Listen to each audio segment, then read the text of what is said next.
Hello, friends. How are you? Come on in. It's Nikki here with Stillwater's Wreath Designs. Come on in. You guys, today we are going to make a Faith fall football wreath using this super cute sign from Hobby Lobby. Following the theme of our local high school, I'm excited to make it for our community. So, of course, tweak this recipe to match your own local high school colors. Friends, if you are new here, welcome, welcome. Stillwater's is all about DIY step-by-step wreath making tutorials, and we upload new tutorials every single week. So be sure to hit that subscribe button so that you can create with us. I will leave a full supplies and tools link for you below in the description of this video. But real quickly, let me just show you what we'll be using today. We're going to be using this Faith football and fall sign that I grabbed from Hobby Lobby. 3 different types of 10-inch deco mesh, the burlap, white and black. I've got a standard 15-inch work wreath form, and then 3 different types of 1.5-inch wired ribbon that are all complementary to our local school. We are the Zebras and our colors are black and gold, and so I think these ribbons are going to work perfectly. Who's got kiddos that play sports in your local high school? What sports do they play? All right, guys, so let me give you a little Wreath 101. This is what's called a work wreath form. You can purchase this from any online wreath making supply vendor, and they come to you just like this. So again, it's 15 inches in diameter. There are 2 levels, the upper and the lower, and they come to you with built-in what we call ties right here on your work wreath form. And these are just basically like stiff, sturdy pipe cleaners. And there are 18 in total, and that's how we actually anchor down the deco mesh into our wreath. And again, I'll make sure I leave a link for these below in the description. So once you've got your work wreath form in your workstation, take those upper level ties and point them towards the center of your wreath, just like this. And then we're going to do just the opposite on the lower level, guys. We're going to take those ties and point them outwards. So your wreath frame basically looks like a sunshine.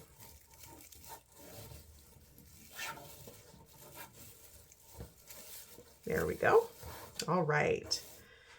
So we're going to start out with our 10-inch burlap colored or tan deco mesh, and we are going to do the poof and double curl method for this wreath.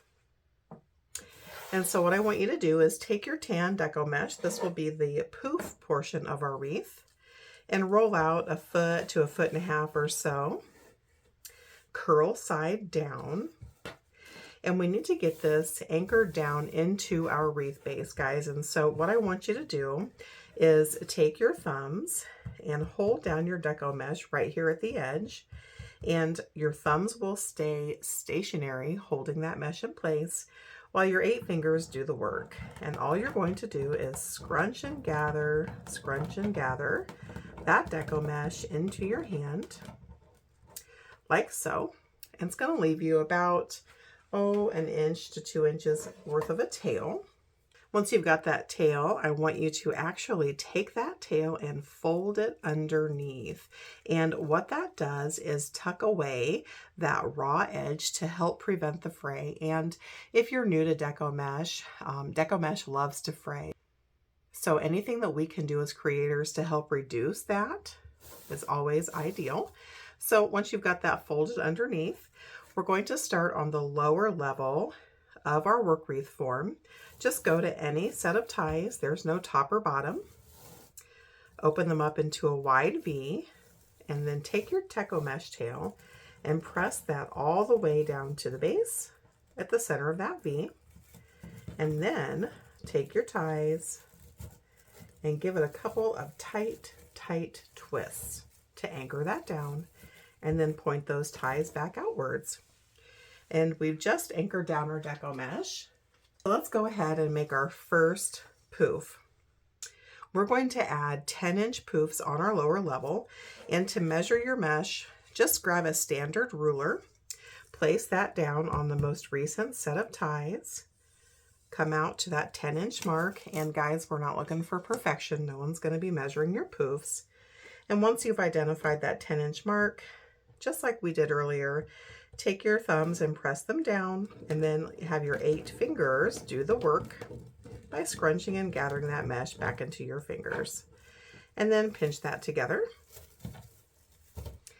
Come to the very next set of ties on that lower level, and again, open them up into a wide V, and then take your Deco mesh, place it all the way down to the center of that V. Give those ties a couple of super duper tight twists.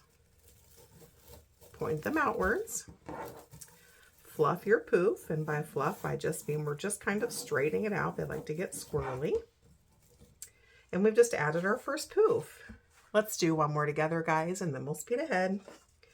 So again, I'm going to take my ruler, lay it on my most recent set of ties, identify that 10-inch mark, scrunch and gather my mesh to create that poof. I'm going to come to that very next set of ties and open them up into a wide V. And then I'll place that Deco mesh all the way down to the center of that V, all the way to the base of our wreath frame, and give those guys a couple of tight twists and point them outwards. I'll fluff out my poof, and we've just added our second poof. Take a few minutes and add your 10-inch poofs all the way around the lower level of your work wreath frame, and I'll meet you back here when it's time to add that last lower level poof. All right, we've got all of our lower level poofs added, and except for the very last one, so let's do that one together. We're going to follow the same method we did earlier. Lay that ruler down on our most recent set of ties, come out to that 10-inch mark, scrunch and gather that mesh. And now we're going to add this last poof right on top of our starting point. And so what I want you to do is carefully untwist those ties. And as long as you're careful, friends, it's not going to disturb that mesh. And we're going to lay this last poof right on top of that starting point bit of mesh that we added in earlier. And once we do, we're going to give those ties another couple of tight twists and point them outwards. And we've just added our last lower level poof. And so now what we need to do is jump our Deco mesh up to the upper level so that we can repeat this same pattern. And so what I want you to do, guys, is take a look and see which set of ties is closest to where you're going to make that jump. It doesn't matter if the ties are behind or in front, whatever's closer will be fine. I think in my case, they're basically equal, so we'll just go ahead and choose the one here in front. And what I want you to do is take your mesh and tautly, we're not making a poof, just tautly and cleanly gather that together and pull that straight up to that first and closest available set of ties on that upper level, and then give it a couple of tight twists and point them outwards. So as you can see here, there's no poof. It's just a jump of Deco mesh from the lower level to the upper level in a clean, taut fashion. And now that we've jumped to the upper level, we're going to repeat the same process, adding in poofs, just like what we did on the lower level. However, the upper level poofs are only going to be 8 inches because we want those to recede back into our wreath a little bit to allow that lower level of Deco mesh and embellishments to really be able to be seen. And so we're going to follow the same method, guys. Just place your ruler on that first set of upper level ties that we anchor down at. Identify your 8-inch mark. And remember, not looking for perfection. No one's going to be measuring your poofs. Scrunch and gather. And go over to that very first set of available ties on that upper level. Open them into a wide V. Place that deco mesh all the way down to the center of the V at the base there, and give them a couple of tight twists. Fluff out your poof. Go ahead and add your 8-inch poofs all the way around the upper level of your work wreath form, and I'll meet you back here when it's time to add in that last poof.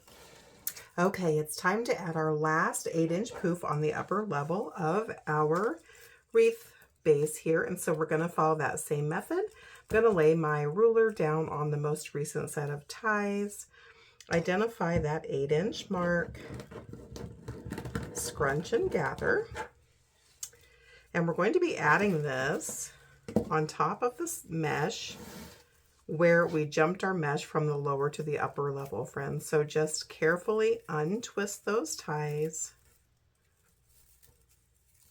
open them up a bit, add your last bit of deco mesh poof all the way down to the base of those ties, right on top of where we jumped our mesh. Give it a couple of tight twists, point those guys outwards, and fluff out that last poof. So now that we've added all of our poofs into our wreath base, we need to go ahead and cut off the remainder of this burlap deco mesh because we don't need any more. And so I'm just going to grab that mesh, pull it cleanly and tautly in my hand. I'm going to take my left hand and put it right behind that deco mesh to serve as a guard and make sure I don't cut anything I'm not supposed to. I'm going to leave about 1.5 inches worth of a tail here just to ensure that it doesn't come undone, and keeping that hand in place, I'm just going to quickly trim off the excess bit of that burlap mesh, and we're on to step 2. So remember guys, we're going to be doing the poof and double curl method. So we've added our poofs into our wreath base, and now it's time to prepare our deco mesh to add in the curls. So go ahead and set your wreath base out of the way and grab, or in my case, white and black deco mesh. Just use whatever colors complement the sign that you're making or your favorite local team. And remember, we've got 18 ties on our wreath base, and we're going to add 2 curls to every single set of ties. In my case, 1 black and 1 white, and we want these curls to be 10 inches in length. This is 10-inch deco mesh, and so either with your scissors or your rotary cutter, which by the way guys, if you're new to wreath making and you've not yet used a rotary cutter, this is what it looks like. It's basically like a mini pizza cutter, and a rotary cutter is a really cost-effective tool to have in your wreath making toolbox. It really lets you cut your deco mesh quickly and with nice clean lines. But if you don't have one, just grab your scissors and some way to measure your mesh, and you're going to need 18 10-inch cuts of the black and 18 10-inch cuts of the white, or whatever colors you're using, and I'll meet you back here. All right, I've got my 18 cuts of white and 18 cuts of black and 10-inch pieces of that deco mesh so that we can begin to add our curls in. And just a little pro tip here guys, you could definitely, keep the burlap, use the same sign from Hobby Lobby, and just change out the curls and ribbon colors to mirror your favorite football team or your local high school team. So remember, we've got 18 sets of ties on our wreath base, and we are going to add 2 curls to every single set of ties. So you can start wherever you would like. And I would recommend that you get a clothespin or a chip clip, and I'll show you why in a minute. It'll make life just a little bit easier. To make a curl, you're going to take a piece of the deco mesh that you've cut, and as you can see, it likes to curl in on itself, and so you want to lay it down in your work area, curl side up, and then you're just going to roll that piece of mesh into basically a tube, just like this. So that centerpiece is probably 1 inch or so in diameter, and then of course it flares at the end. Once you've rolled your first piece into that curl, take your clip, pinch that guy in the center just to hold it for you, and then grab your next piece of Deco mesh, and we're going to do the exact same thing. So lay it in your workstation, curl side up, roll that guy into a cylindrical tube, just like this. Then grab that first bit of Deco mesh, make a loose X with those Deco mesh curls. You're going to come to any set of ties, open them into a wide V, place that X all the way down to the center. Give those ties a couple of tight twists and point them outwards. And we've just added our first set of curls into our wreath base. So go ahead and add 2 curls to every single set of ties in your wreath base, and I'll meet you back here. All right, guys, I've got all of my double sets of curls added into every single set of ties on the wreath base, and just look how full this beauty has become. It is about 26 inches in diameter at this point and 7 to 8 inches in depth, so it's definitely going to be a nice full wreath.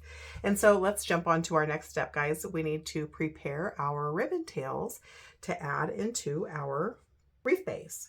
So go ahead and scoot your base off to the side and grab your ribbon of choice. I'm only using 1.5 inch width ribbons for this particular wreath. And of course, they are all wired. You can use as many or as few different types of ribbon that you would like. Just make sure that your ribbon is wired. That's what helps your ribbon hold its shape. So I've decided with my ribbons, I'm going to add 1 tail to every single set of ties. And every single set of ties will be getting a ribbon tail with the exception of 1, and that's going to be where we add our bow. And so in total, you're going to need 17 cuts of ribbon in any variety that you choose, but 17 pieces in total, measured at 11 inches in length. And so let me show you a quick and easy way to measure out your ribbon and cut it quickly. Just roll it out on your self-healing mat or your ruler or whatever you're using to the 11-inch mark. Mark it with your fingers, and just like the Deco mesh, guys, no one's going to be measuring, so not looking for perfection. Then roll it onto itself the total number of times that you need. So I'm going to need 6 pieces of my gold, so I'm going to fold it accordion style 6 times. So there's 3.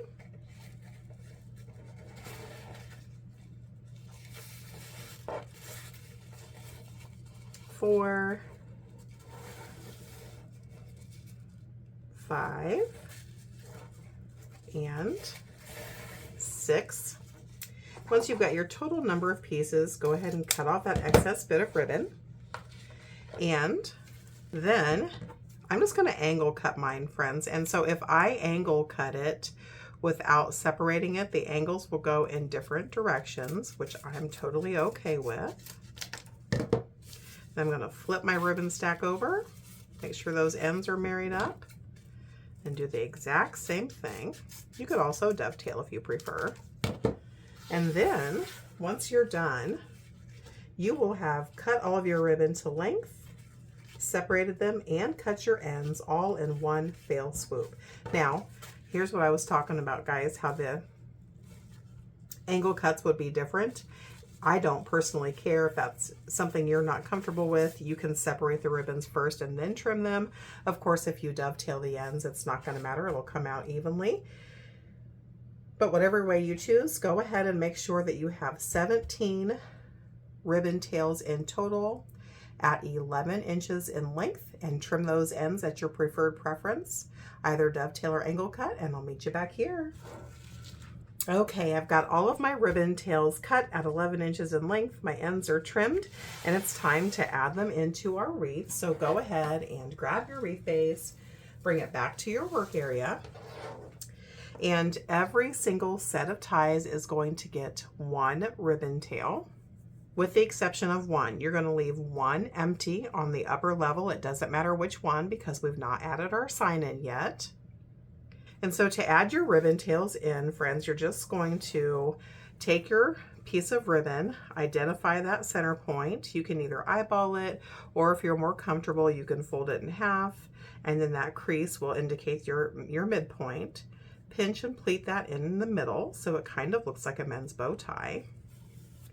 And fold that into a loose V over your thumb.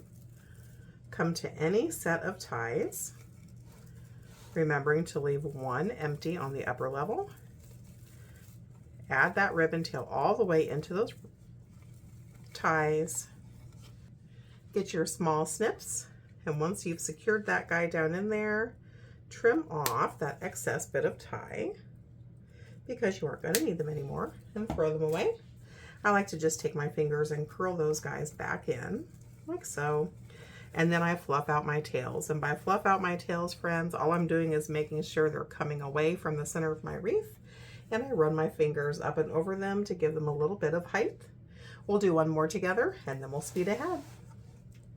So I'm grabbing a single ribbon tail. I'm going to eyeball and find that center point, pinch and pleat with my fingers, fold that into a loose V over my thumb, come to my next set of ties, add that tail all the way down to the base of those ties. Give those ties 2 or 3 tight twists to secure that ribbon tail down. And then with my small snips, I'm trimming off the excess bits of those ties and curling them back under with my fingers. I'm fluffing out that ribbon tail to pull it away from the center of the wreath. And that's all there is to it, friends. So go ahead and add one ribbon tail to every single set of ties, making sure you leave one empty on that upper level, and I'll meet you back here. Okay, I've got a single ribbon tail added into all of the ties within my wreath base, with the exception of one, and it is looking amazing. Let me just turn it on the side and let you really see what we've got going on here. This is going to be a stunning wreath, I do believe.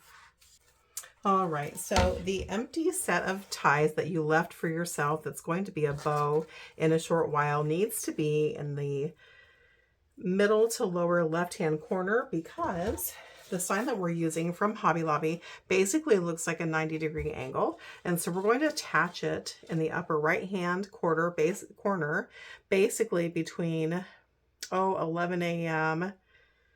and 5 p.m. And so we're going to want our bougie bow to be here in this bottom left-hand corner of our wreath to finish filling it out. Now, this is a heavier sign, guys, and so I would not recommend that you use a pipe cleaner. Instead, I would use some heavy gauge floral wire to anchor this into your wreath. And so I'm just going to grab my scissors and cut this attachment off. We don't need that.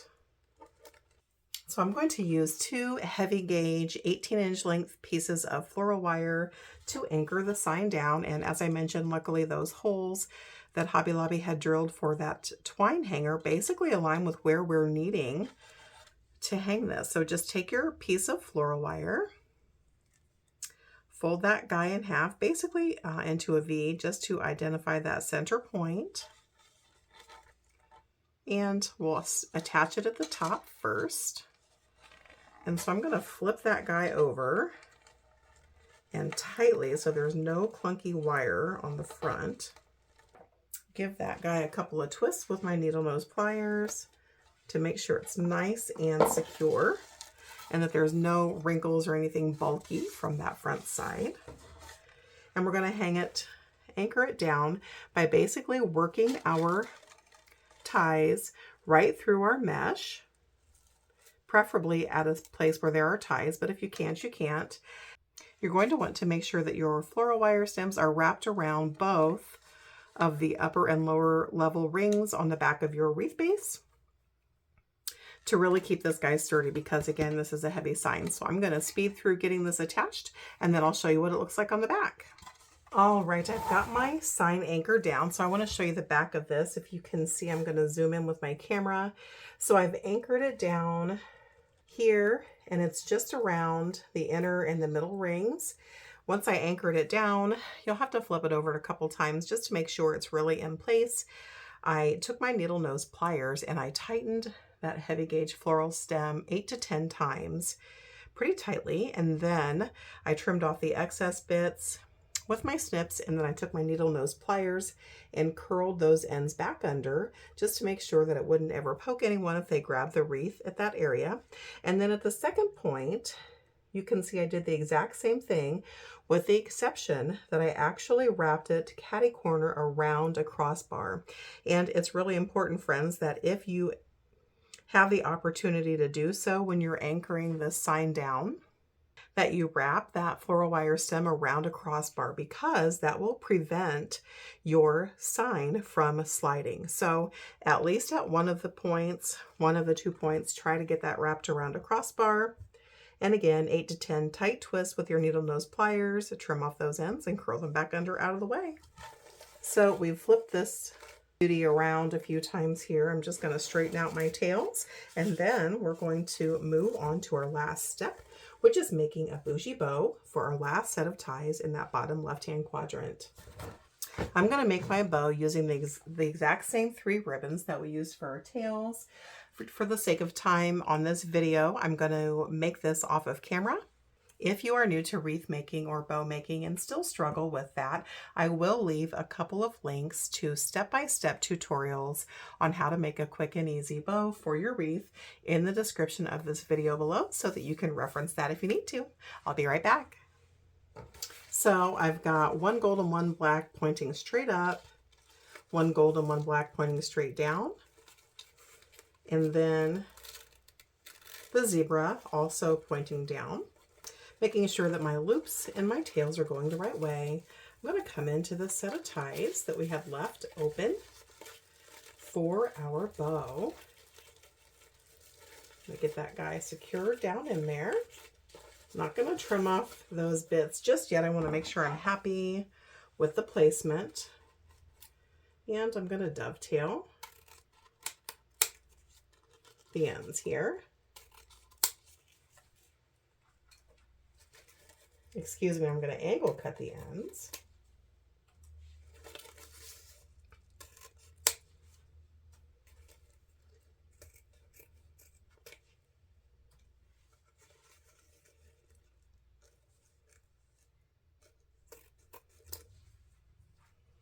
Then I'm going to take my fingers, because it's wired ribbon, friends, it's going to take the shape you want it to, and just run those guys up and over.